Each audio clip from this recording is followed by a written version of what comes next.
Thank you, thank you, thank you. If you think your Irish grandparents are wondering, my great-great-grandparents that came here in 1846, and went, what in the hell's going on? I want to thank you for the warm welcome, but please, not so loud. Donald was listening. Sleepy Don. I kind of like that. I may use that again. Kelly O'Donnell, President of the White House Correspondents Association, thank you for having me. Thank you, sir. But Kelly O, let's be honest. You're way too young to be president. It's been a year since I delivered this speech, and my wife Jill, who's with me tonight, was worried how I do. I told her, don't worry, just like riding a bike. She said, that's what I'm worried about. Of course, the 2024 election is in full swing. And yes, age is an issue.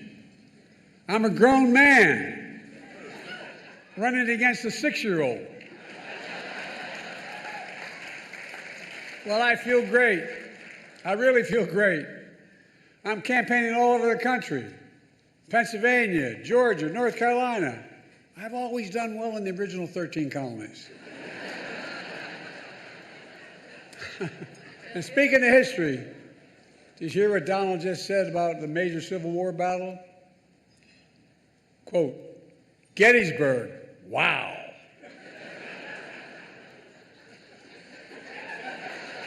Trump's speech was so embarrassing, the statue of Robert E. Lee surrendered again. But look, age is the only thing we have in common. My vice president actually endorses me.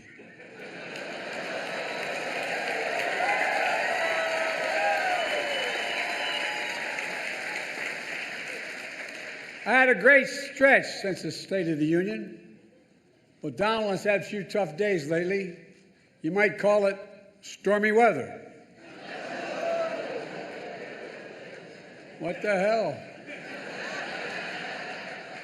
Trump's so desperate he started reading those Bibles he's selling. Then he got to the first commandment. You shall have no other gods before me.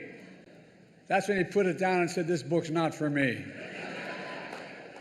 Look, being here is a reminder that folks think what's going on in Congress is political theater. That's not true. If Congress were theater, they'd have thrown out Lauren Boebert a long time ago.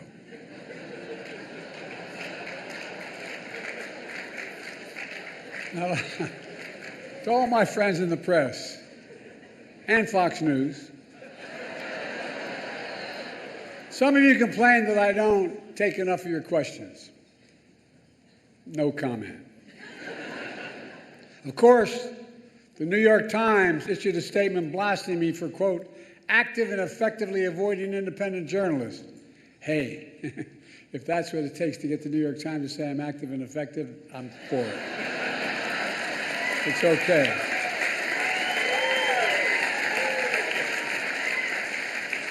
I have higher standards. I do interviews with strong, independent journalists who millions of people actually listen to, like Howard Stern.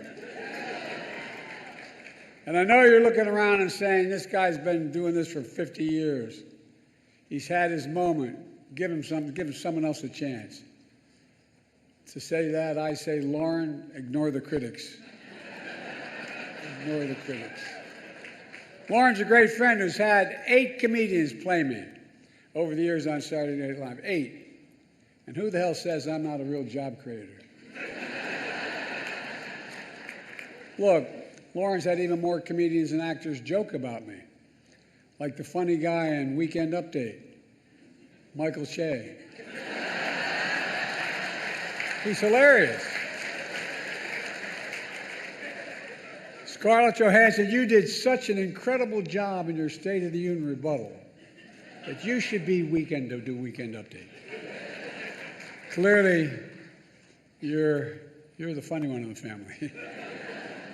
Look, folks, on a serious note, In addition to marrying up, Colin and I have another thing in common. We both find strength in family. I got to spend some time with his family yesterday in the Oval Office.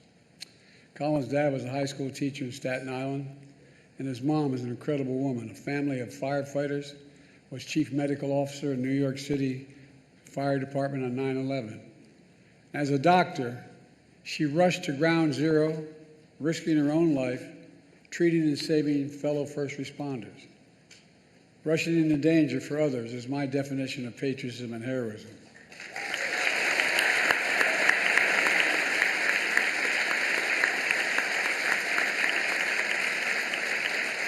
And so is what all of you do when you report truth over lies. That's why I want to close the night with my genuine thanks to the free press. There are some who call you the enemy of the people. That's wrong and it's dangerous. You literally risk your lives doing your job. You do. Covering everything from natural disasters to pandemics to wars and so much more. And some of your colleagues have given their lives, and many have suffered grievous injuries. Other reporters have lost their freedom.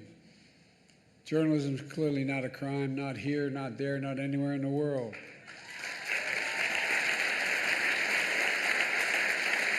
And Putin should release Evan and also immediately. Yes, we're doing everything we can. We're doing everything we can to bring home journalists, fellow journalists, Austin, and all Americans like Paul Whelan, who wrongfully detained all around the world. And I give you my orders to Biden. We're not going to give up until we get them home. All of them. All of them.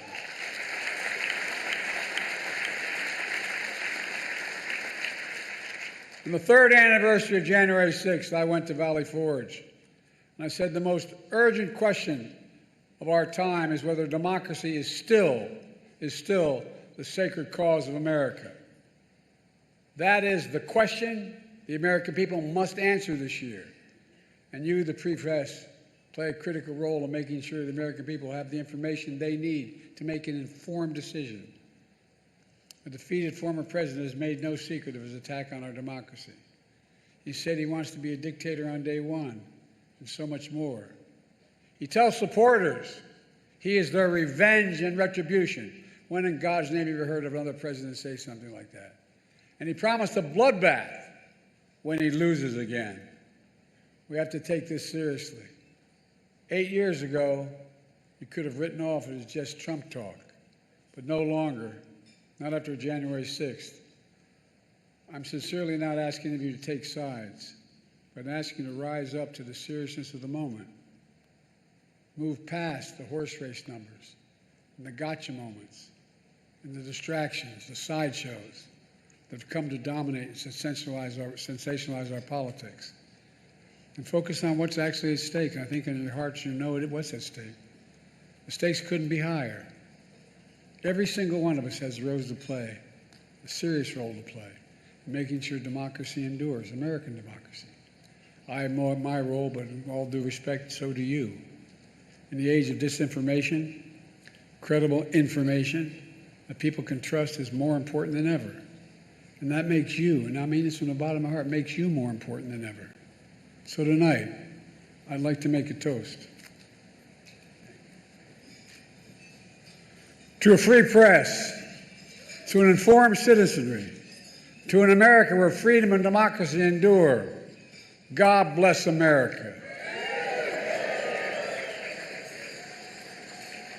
Now, I'm going to turn it over to Kelly, and then you'll hear from a real comedian. I think I know what I'm in for. Colin Jost has taken aim at me before with his jokes. Oh, I'm sure. You ready? Like saying, after winning the South Carolina primary, Biden barely edged out his closest rival. Time. Colin, when I win, I'm going to have a whole hell of a lot of time. And I'm going to be watching, pal. Kelly, back to you. Thanks for watching. Stay updated about breaking news and top stories on the NBC News app or follow us on social media.